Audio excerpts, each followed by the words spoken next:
लेकिन जब शंकर भगवान जी ने प्रणाम किया तो जो पतिव्रता पत्नी है वो अपने पति का अनुसरण करती है। तो माता पार्वती जी ने देखा कि शंकर भगवान ने यहाँ प्रणाम किया है तो मुझे भी प्रणाम करना चाहिए।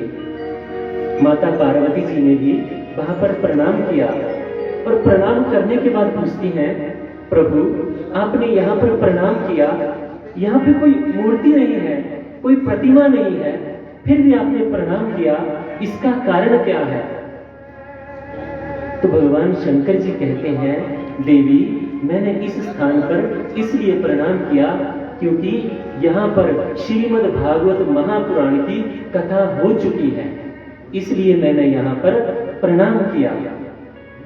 वहां से कुछ देर और आगे गए, वहां जाने के बाद भगवान शंकर जी ने फिर से प्रणाम किया। वहां भी कोई प्रतिमा नहीं, कोई मूर्ति नहीं। माता पार्वती जी ने भी प्रणाम किया और पूछा, प्रभु क्या यहाँ भी कोई कथा हुई थी क्या? क्योंकि मूर्ति तो यहाँ पर भी नहीं है और आप यहाँ भी प्रणाम कर रहे हो, तो क्या यहाँ भी कोई कथा हुई होगी? कहते नहीं देवी, यहाँ मैं प्रणाम इसलिए कर रहा हूँ क्योंकि भविष्य में यहाँ श्रीमद् भागवत महापुराण की कथा होगी। अभी हुई नहीं है लेकिन होगी।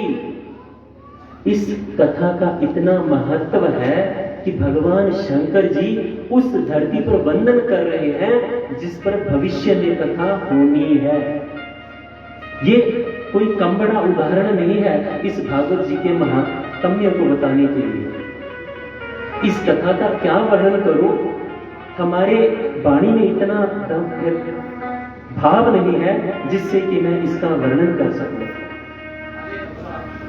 मेरी हैसियत नहीं है ऐसी कि मैं इनका वर्णन कर पाऊंगा। 12 स्कंद, 335 अध्याय और 18,000 श्लोक, यहाँ पर सबकी स्तुति हुई। मैं अपनी स्तुति करना चाहूं तो मेरी स्तुति में मुझे एक ही श्लोक याद आता है, मूकं करोति वाचालं पंगुं लंघयते गिरिं यत्कृपातमः वन्दे परमानंद माधवम्। बंधु, मेरी सिर्फ इतनी सी औकात है, ये जो श्लोक है इसका अर्थ बताता हूँ। मूकं करोति वाचालं, जिसकी कृपा प्रसाद को प्राप्त करके एक गूंगा व्यक्ति बड़ी बड़ी बातें करता है, बड़े बड़े वेद उपनिषदों का पाठ करता है। जो लंगड़ा है वो सुगमता से बड़े बड़े पर्वतों को पार कर जाता है। ये महत्व है। और मेरी हैसियत, मेरी औकात क्या है? ये छोटी सी उंगली है, इसको मैं छोटा सा ऐसे भी हिला रहा हूं ना, तो ये उनकी कृपा है। यहाँ बैठकर इस पुराण का पाठ करना तो मेरी बस की बात नहीं है। उनकी कृपा होगी तो यहाँ पर बैठ गया, नहीं तो बड़े बड़े नारद, सारद, शुक ये भी इनकी महिमा गान करने में असमर्थ है। तो मेरे बस की तो वैसे भी बात नहीं, लेकिन भगवान की कृपा और उनकी कृपा से दी हुई मति के अनुसार जितना हो सके मैं आपको सुनाने का प्रयास करता हूँ। बंधु, ये कथा पतित को पावन करने वाली है और इस कथा का मेरी नजर में से जो सबसे श्रेष्ठ श्रोता रहा वो धुंधकारी रहा। उससे श्रेष्ठ मुझे कोई दिखा नहीं। अब आप बोलोगे वो तो इतना पापी था, तो वो कैसे इतना अच्छा श्रोता हो गया? जब गौकर्ण जी ने कथा सुनाई थी तो कथा के विश्राम के बाद एक विमान आया था, जबकि कथा सबने सुनी थी। एक विमान क्यों आया? क्योंकि पूरे हृदय से कथा को सुनकर और उस पर अमल करने का काम सिर्फ धुंधकारी जी ने ही किया था और किसी ने नहीं। और करते तो शायद ज्यादा विमान आते। और ये जो कथा है हमारे लिए होगा दिन में 3 घंटे निकालना छोटी सी बात होगी। यहाँ पर जब किसी के घर में कोई व्यक्तिगत कार्यक्रम होता है तो वो आता है जिसको आमंत्रित किया जाता है, लेकिन इस कथा में वो आता है जिसको ठाकुर जी आमंत्रित करते हैं। इसी गांव में, इसी क्षेत्र में कई ऐसे लोग भी होंगे जो नहीं आ पाएंगे। क्यों? क्योंकि उनका बुलावा नहीं होगा। और जब बुलावा होगा ना तो आदमी अमेरिका से उठ के भी आ जाएगा। और सबसे बड़ी बात है कथा को भाव से सुनने का। और ये कथा कल्याण करती है किसका? सबसे पहले ये कथा आप लोगों का कल्याण नहीं करती, सबसे पहले ये कथा हम जैसों का कल्याण करती है, जो व्यास पीठ पर बैठकर आपको कथा सुना रही है। कैसे? एक बार की बात है, कहीं पे कथा का आयोजन हुआ, व्यासपीठ में कथा व्यास जी ने कथा सुनाई। और कथा सुनाकर जब जाने लगे तो एक माता जी अपने बच्चे को लेकर भागी भागी आई, कहती हैं व्यास जी ये मेरा बच्चा जो है ना बड़ा शरारती है और ये चीनी बहुत खाता है, तो आप इसको डांट दो, उसको बोलो कि चीनी ना खाए। व्यास जी कहते हैं माता जी एक काम करना, अभी हमारी यहाँ कथा है, यहाँ पे विश्राम हो जाएगा, अगले महीने हमारी कथा पास के गांव में है, तो उस टाइम वहां पे ले आना, तो मैं वहां पे बता दूंगा, वहां पे कर दूंगा। माता जी कहती है ठीक है, वो चली गई। जब अगले महीने उस स्थान पर कथा हुई, अब व्यास जी पहले दिन की कथा हुई, उतर के जैसे ही जाने लगे तो वो कहती है व्यास जी मैंने आपको बोला था कि बच्चा चीनी खाता है तो इसको समझाना। तो हाँ कहते हैं हाँ अच्छा। बच्चे को बुलाया, बोलते छोटे चीनी नहीं खाते, गंदी चीज है, सेहत के लिए हानिकारक है। कहते हैं हाँ माता अब समझा दिया, आप जाओ। कहते व्यास जी बस हो गया? कहते हाँ माता जी हो गया। कहते इतना सा काम तो आप पिछली कथा में भी कर सकते थे, उस समय क्यों नहीं किया आपने? कहते माता जी कर तो मैं उस समय भी देता, लेकिन उस समय मैंने इसलिए नहीं किया क्योंकि उस समय मैं भी चीनी खाता था। अब जो काम मैं खुद गलत करता हूं मैं आपको कैसे बोलूं कि आप मत करो? तो सबसे पहले कथा हम व्यासपीठ पर बैठने वालों का सुधार करती है। मैं आपको बोल दूं कि चोरी मत करो और शाम को पता चले कि 10-12 बैग मैंने उठा के गाड़ी में पहले रख लिए हैं, बाद में ढूंढ रहे हैं लोग कहाँ गए, अच्छा व्यास जी की गाड़ी में मिले। तो आचरण अगर मैं खुद उस काम पे करूंगा और फिर मैं आपको बोलूंगा तो उस बात का एक अलग ही अर्थ बनता है। कथा श्रवण का तरीका, एक बार क्या हुआ, कोई व्यक्ति बीमार हुआ। ये समझा मैं इसलिए रहा हूं कि कथा सुनने का, देखिए मैं आपसे पूछूंगा कि आप कितने दिन से कथा सुन रहे हो? कोई ऐसे होंगे जो बोलेंगे हम 10 साल से सुन रहे हैं, कोई बोलेंगे हम 5 साल से सुन रहे हैं, कि ऐसे भी होंगे वो बोलेंगे 20 साल से सुन रहे हैं। लेकिन अब बड़ी गौर से सुनना इस बात को, अगर 20 साल पहले भी उतना ही गुस्सा आता था और आज भी अगर उतना ही गुस्सा आ रहा है तो समझो कि विचार करना पड़ेगा। 10 साल पहले भी वैसी काम वृत्तियां, वासनाएं वृत्तियां वैसी की वैसी थी और आज भी वैसी ही हैं, तो विचार करना पड़ेगा।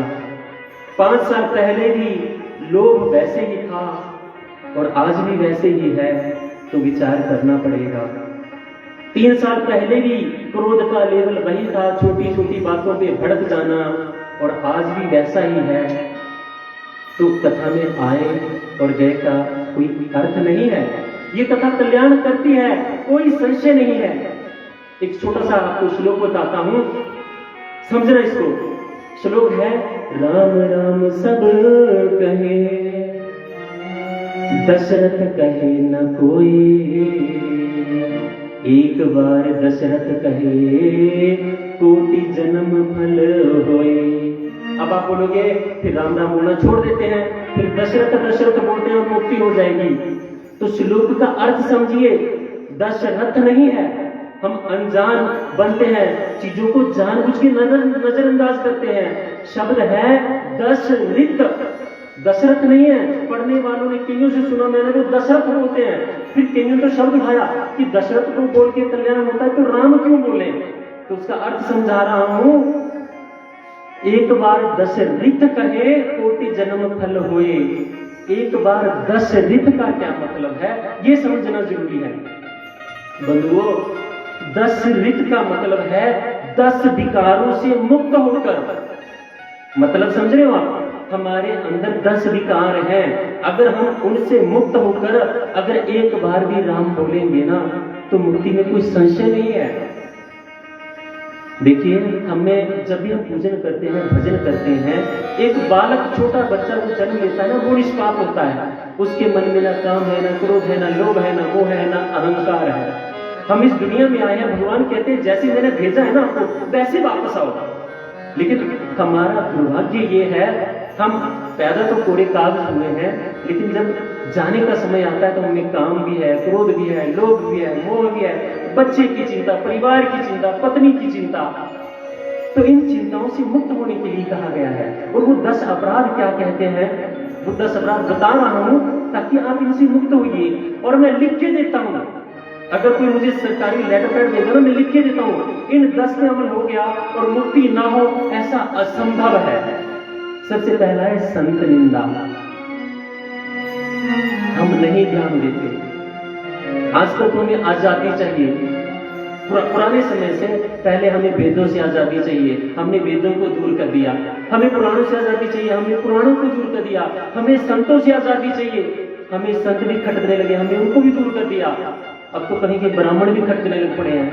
कहीं ब्राह्मण कुछ बोल देना पूजा करते समय कि ऐसा कर लो, तो भी ऑब्जेक्शन हो जाता है कि पंडित जी तो बड़ी नुक्ता कर रहे हैं। ये ना ब्राह्मण, संत, वेद, ये ना एक खेत के माली हैं। जब आप खेत में से, एक बाग में से माली को हटा देंगे ना, तो बाग उजड़ जाएगा। पाबंदियां बुरी लगती हैं। एक पतंग है ना, वो भी बोलती है मुझे आजादी चाहिए, लेकिन डोर से जब कट जाती है तो खत्म हो जाती है। एक गाड़ी होती है ना, हम बोलते हैं गाड़ी में ब्रेक क्यों होते हैं? गाड़ी में ब्रेक आप बोलोगे कि गाड़ी को रोकने के लिए होते हैं। गाड़ी में ब्रेक रोकने के लिए नहीं होते हैं, गाड़ी में ब्रेक गाड़ी को तेज भगाने के लिए होते हैं। मान लीजिए आपकी गाड़ी में ब्रेक नहीं है, भगाओ, कितना भगा सकते हो? आपको 2 किलोमीटर चलाते समय भी दर्द होगा कि कहीं टकरा गई, तो ब्रेक तो है नहीं, और ब्रेक है तो 100 किलोमीटर भी भगा लेते हैं। तो ये जो है, ये एक नियमों में रहकर आदमी कुछ भी प्राप्त कर सकता है। और जब हम नियमों को तोड़ देते हैं ना, तो हमारी जो एनर्जी है, हमारी जो ऊर्जा है ना, वो विखंडित हो जाती है।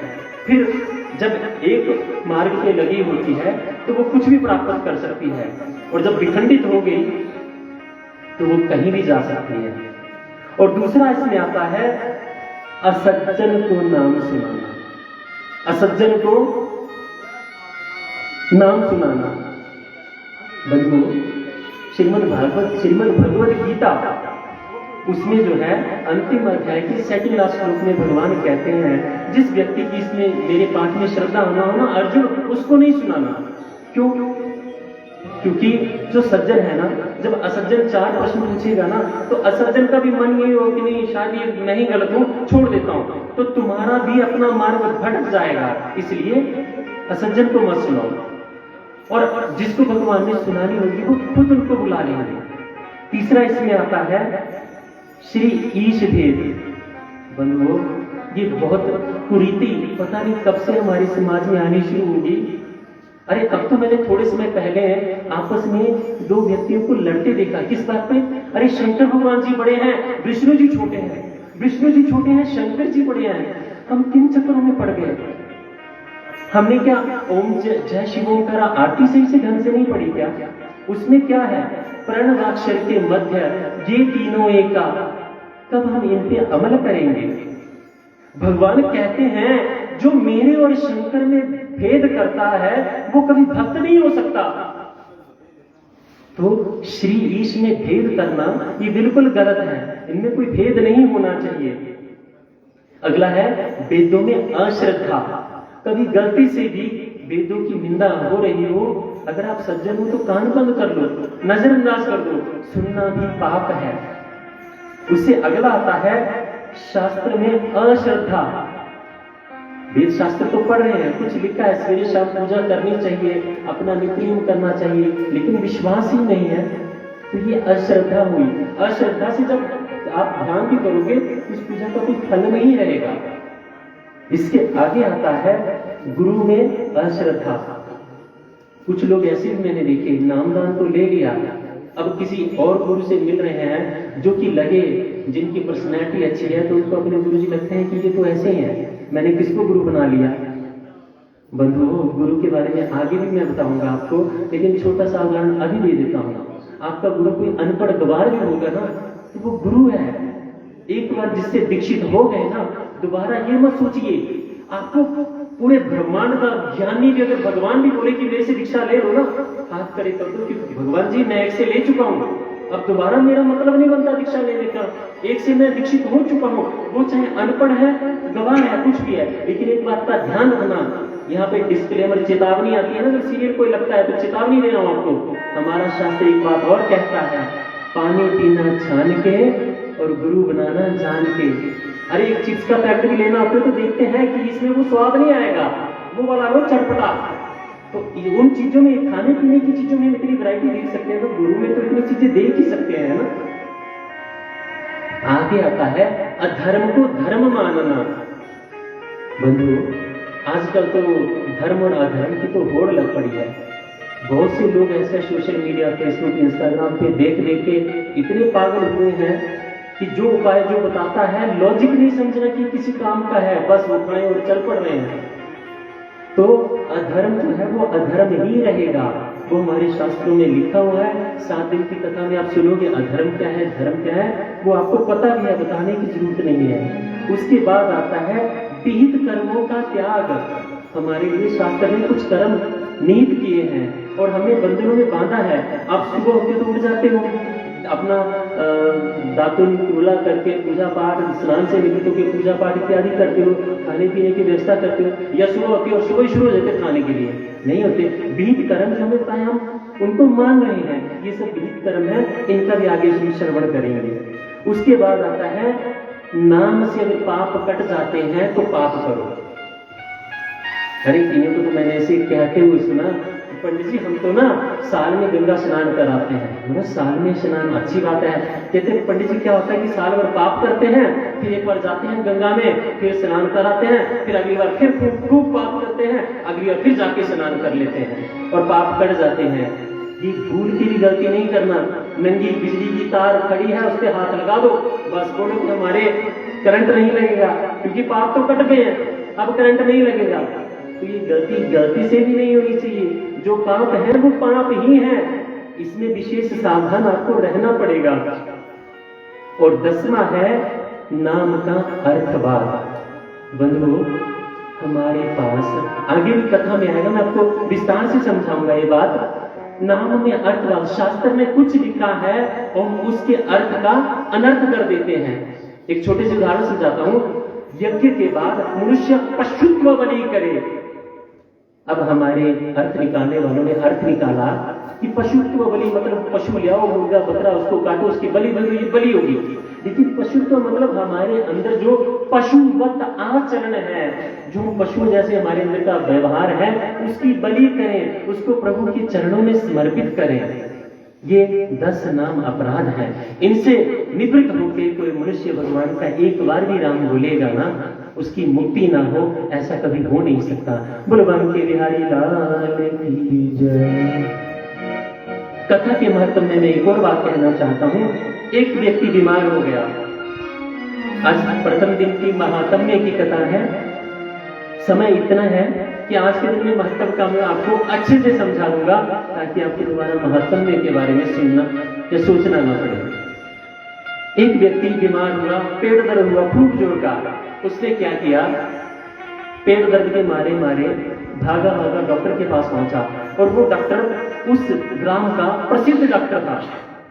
एक खुराक दी तो समझो कि व्यक्ति ठीक हो गया। भागा भागा डॉक्टर के पास पहुंचा। अरे डॉक्टर साहब, मेरे पेट में बड़ी जोर की दर्द हो रही है, अच्छी सी दवाई दे दीजिए। डॉक्टर ने निकाली, 3 खुराक निकाली, उसको दे दी। ठीक है, जाओ। वो दवाई लेके चला गया।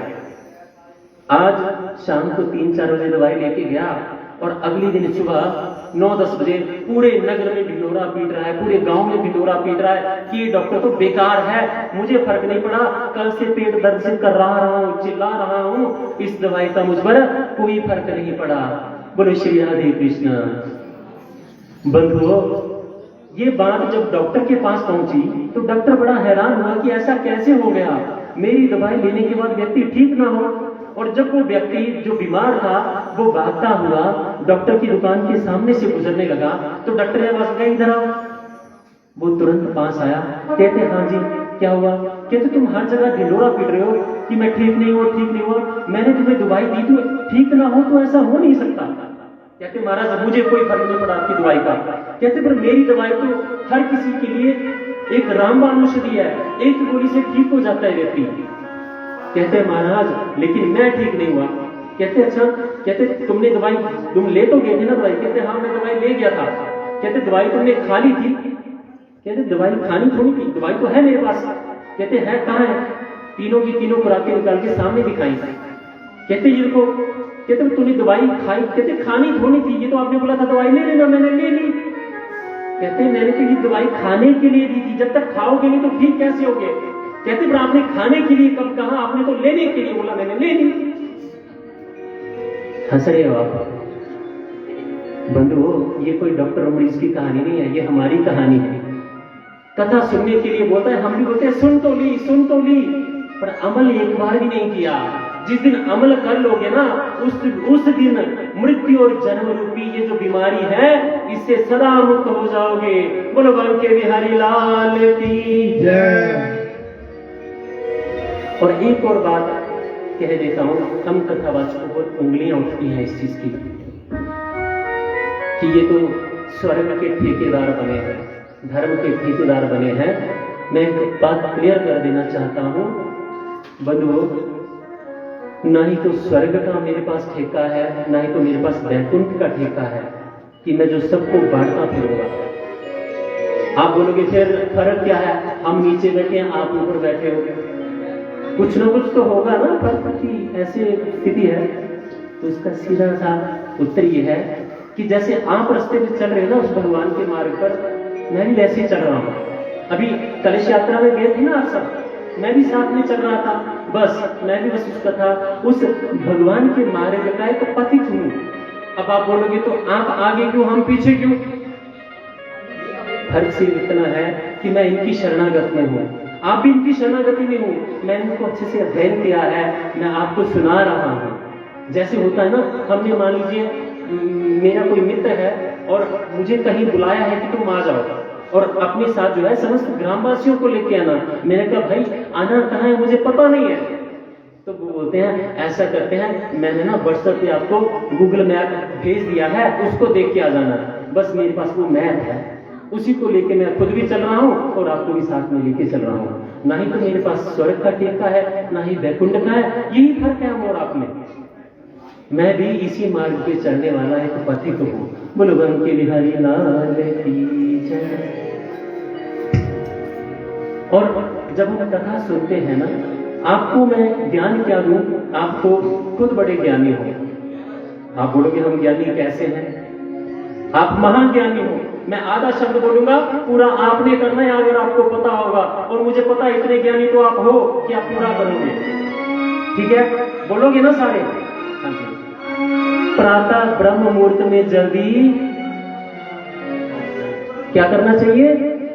आवाज में जोर से उठना चाहिए, सदा सत्य बोलना चाहिए, ईमानदारी सबसे अच्छी नीति है, जैसी करनी। आपको तो सब कुछ आता है, मैं क्या सुनाऊंगा आपको। आगे आता है काल करे सो चोरी करना। अब इतना ज्ञान आपके पास है तो कहीं फर्क तो होगा, कुछ तो कमी होगी क्या? कुछ तो रहा होगा ना, कहीं तो फर्क है ना। देखिए आप ब्रह्म ज्ञानी हो, इतना ज्ञान जब इतना सब कुछ है फिर कमी कहाँ है? वो कमी ढूंढनी है। रट्टू तोते की कहानी सुनी है आपने? नहीं सुनी? सुनाता हूं।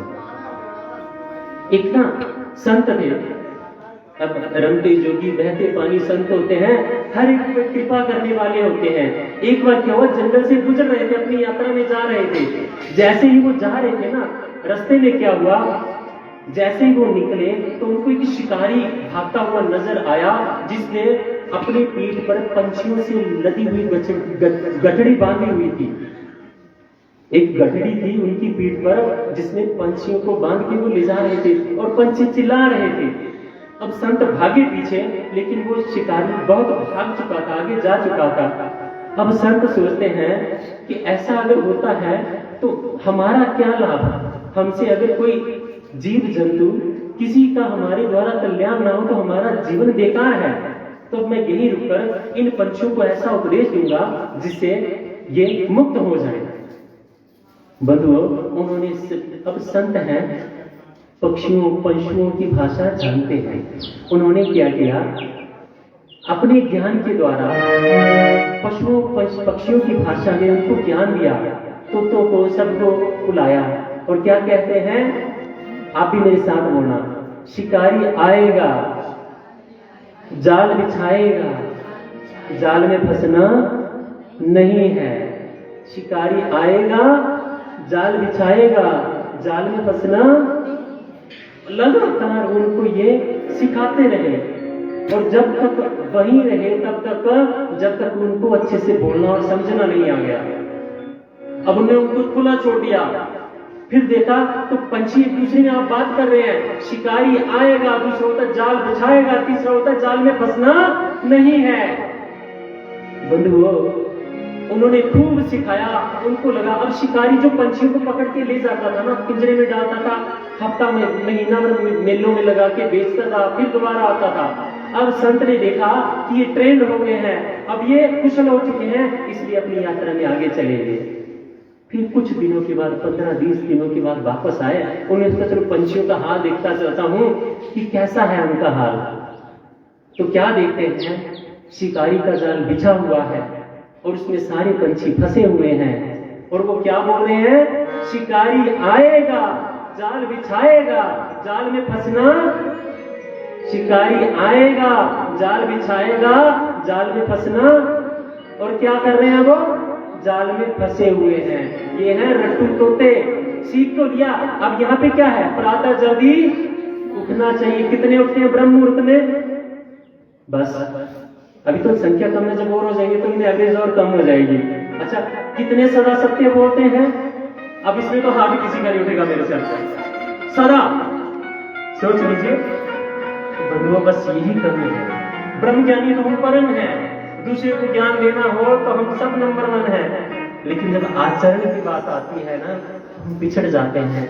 भागवत यही तो है, आप आओ कथा सुनो, चले जाओ, कोई फर्क नहीं है, नाच लो गा लो।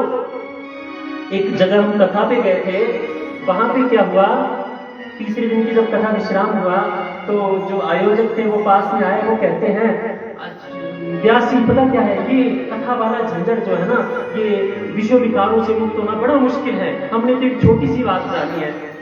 मैंने कहा क्या बात जानी है, कहते जी सबसे सिंपल सा रास्ता है कि अपना जब नाचपुर के भगवान मान जाते हैं तो अपना फिर इतने चक्कर में क्यों पड़ना, इतने चक्कर में क्यों पड़ना, जब नाचने गाने से भगवान जो है मिल जाते हैं तो इतने चक्कर में क्यों पड़ना, इतने जाने का फायदा कोई नहीं, हम जब आसान से भगवान हमें प्राप्त हो जाते हैं।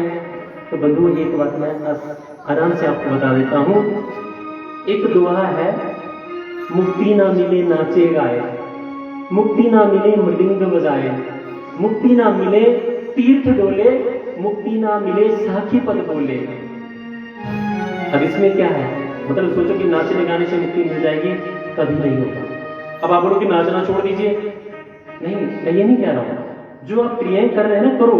दुनिया में वैसे ही बहुत टेंशन है, बहुत स्ट्रेस है, बहुत ही टेंशन है। अब उससे मुक्त होने के लिए आ रहे हैं, नृत्य कीजिए, ये एक कथा का हिस्सा हो सकता है, जागरण का हिस्सा हो सकता है, कोई बात नहीं।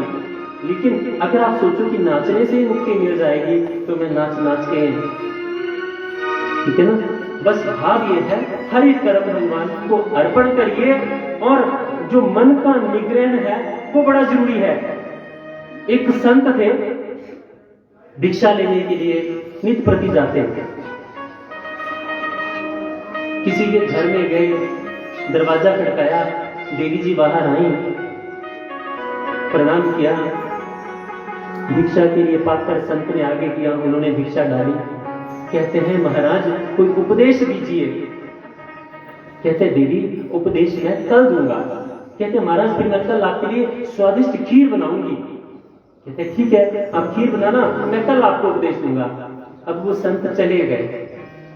अगला दिन हुआ, संत जी आए, उन्होंने रास्ते में जो गोबर के ढेर लगे थे ना, वो थोड़ा सा कचरा उठाया और कमंडल में डाल लिया।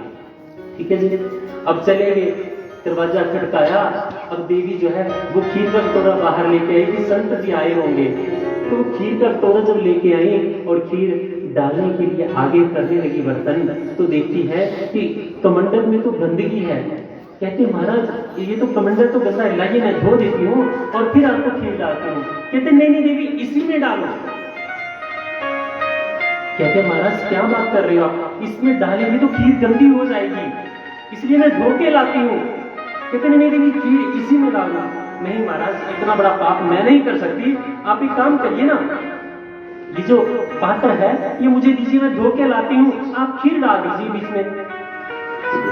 कहते हैं देवी इस पात्र में डालोगी तो क्या होगा? कहते महाराज खीर गंदी हो जाएगी। कहते गंदी हो जाएगी तो क्या होगा? कहते महाराज ये खाने के योग्य नहीं रह जाएगी, ये बेकार हो जाएगी, इसका कोई अर्थ नहीं रहेगा। बंधुओं, संत कहते हैं देवी यही सबसे बड़ी शिक्षा है। जब तक इस हृदय में काम क्रोध लोभ मोह अहंकार रूपी गंदगी पड़ी रहेगी ना, तो जितनी मर्जी हम कथा उपदेश कर ले, इस हाथ नहीं होगी। अब आप बोलोगे तो कहते हैं कि राम नाम लेने से, राधा नाम लेने से हमारे कई संत कहते हैं कि मुक्ति हो जाती है, हृदय निर्मल हो जाता है। होता है, कोई संशय नहीं है, लेकिन एक बात का ध्यान रखिए, हृदय निर्मल तब होता है। अब ये माइक है, इसको मैं बोलूं यहां करना है इसका एंगल, तो ये तब होगा। अपने आप मैं बोलूं इधर हो जाओ तो हो जाएगा क्या? नहीं। क्यों होगा? मैंने हाथ हिलाया हो गया। क्यों? मैंने कोशिश की तो वो ऐसे तो नहीं हुआ। अब ऐसे किया, कोशिश की तभी हुआ ना। कहते हैं राम नाम कथा सुन के हृदय निर्मल होता है, लेकिन हम उसको कोशिश तो करें ना निर्मल करने की। अब पता करें राम राम राधे राधे कर रहे हैं, शाम को काट रहे हैं, खा रहे हैं, शाकाहार मांसाहार कुछ नहीं देख रहे हैं, तो काम नहीं ना चलेगा। तो हृदय, अब जहां पे हम रहते हैं, मिट्टी धूल कण रास्ते में पड़े हो, आपके बेड के ऊपर गंदगी पड़ी हो, आपको बोलो सो जाओ, तो क्या सो जाओगे आप भी उसको साफ करोगे ना। तो हृदय तो हमारा, हम कहते हैं हृदय में भगवान बसेंगे। भगवान कैसे बसेंगे? अगर ये साफ होगा तभी ना। तुम जो थोड़ा थोड़ा झाड़ू तो हो ना लगा हुआ, बोलो बनती हरिलाल की जय।